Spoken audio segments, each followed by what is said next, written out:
When I see a patient like this, I think to myself, does every patient with newly diagnosed ovarian cancer get maintenance therapy? And in fact, my patients ask me this too.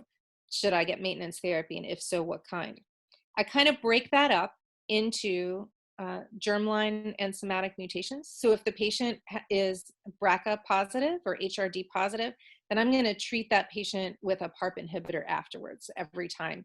Those patients can often be, their prognosis can be improved.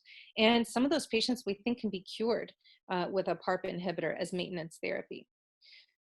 On the other hand, for patients who have very poor prognosis disease, so bulky disease, liver metastasis, a poor performance status, those patients I would consider maintenance therapy with bevacizumab because we know from ICON 7 and from GOG 218 that those poor prognosis patients are the ones who are most likely to benefit from bevacizumab in the maintenance setting.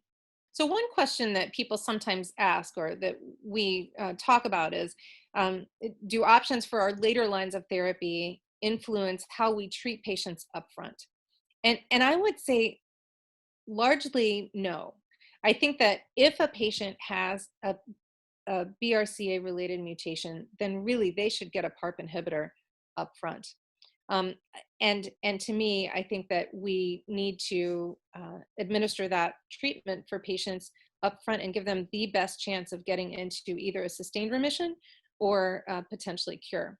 So I always like to know the mutation status of the patient so that I can really determine whether they benefit from a PARP inhibitor after upfront therapy for patients who are BRCA or BRCA-related mutation positive, either germline or somatic, versus if they're a poor prognostic patient, then I'm going to use bevacizumab in the maintenance setting.